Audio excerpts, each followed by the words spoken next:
Hello students, today we are going to learn the next topic in chapter 2, that is mineralogy and petrology. Coming to the next topic, it deals with the metamorphic petrology, that is mode of formation.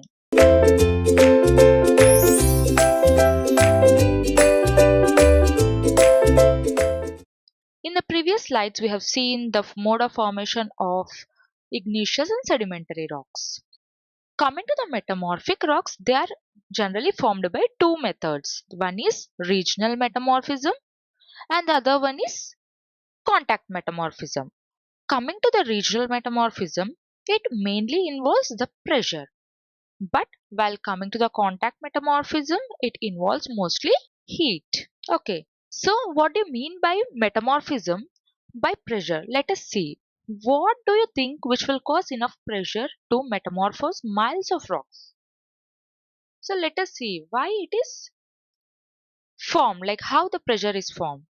Generally what happens is, here it will cause flattening of the mineral crystals. How? See here, look at the crystals, how they are. Due to the pressure which is applied from the upward direction, these minerals will get flattened. Here, this will cause the mineral crystals to form from this stage to this stage. You can see the difference, how they are formed from here to here, due to the pressure applied. So originally, for example, if we take quartz grains, originally they are present like this. This is the original quartz which is present. Due to the pressure applied, here grains will get deformed by the slippage along these planes which are within the crystalline structure. And what happens is, after the slippage or deformation, these grains will get distorted due to the pressure which is applied from the upward direction. So this will help to move the ions from more stressed region to the low stressed region, where this crystal is formed into this crystal. See how they are flattened. This is mainly due to the pressure which is applied. So original quartz grains are like this. After the pressure applied, they get deformed. Afterwards they get distorted and the ions will move from more stressed region to the less stressed regional sites. See, this is one of the example. Here what happens is, the igneous rock diorite is one of the example. Here you can find the amphibole. See, this is amphibole and plagioclase, feldspar and quartz. These are all randomly oriented grains are also present.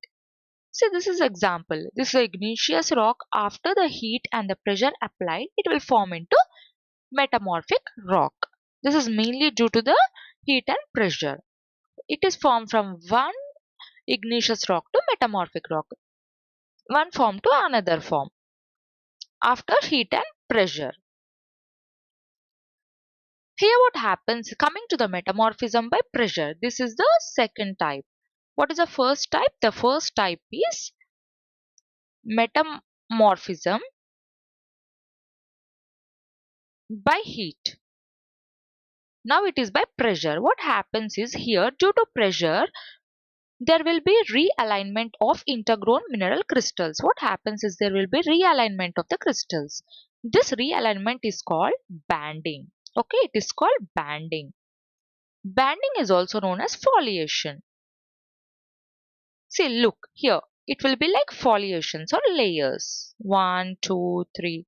See, here also you can look. Banding is a continuous band-like structure. Foliation is a discontinuous band. See, this is how you can find the horizontal lines banding from here to here. See, from here to here. So this is the best example of banding. Coming to foliation, these are discontinuous bands. Discontinuous bands which are generally seen. Coming to the regional metamorphism, here mountain building activity is taken place, where it will involve large areas like mountains. Here pressure is applied from this direction and pressure is applied from this direction. What happens? A mountain is formed due to the great pressure. This is known as regional metamorphism. What happens? See, due to the pressure applied here, this is formed. Coming to the large scale metamorphism, this is the example of large scale metamorphism. When there is a confined pressure application, what happens is undeformed strata is seen like this. See, deformed strata, whether it will go downwards or upwards. Here, this is undeformed strata and this is deformed strata. It is known as differential stress because the stress is applied at different positions. Here, one strata is upward and one strata is downward.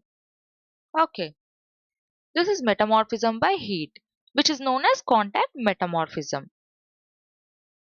The metamorphism mainly by heat is known as contact metamorphism.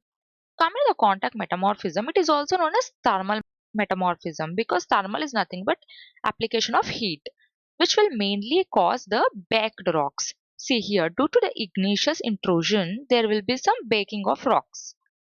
Here the layers are not getting altered, they are unaltered. But due to the thermal metamorphism, this will happen. Hence it is known as contact metamorphism.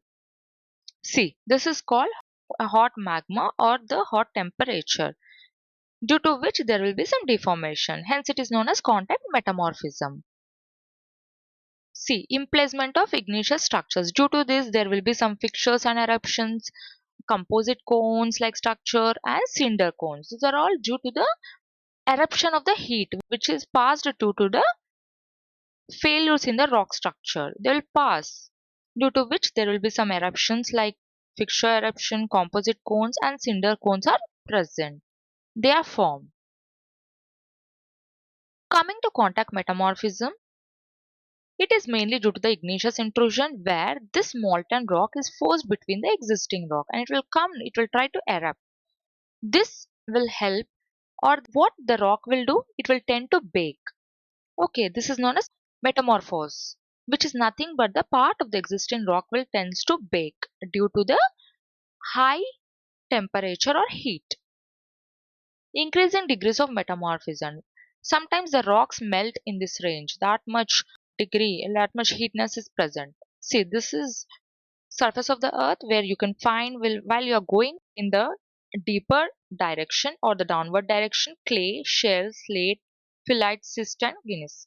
In this range, sometimes a rock also will get melted. This is the temperature, increasing temperature.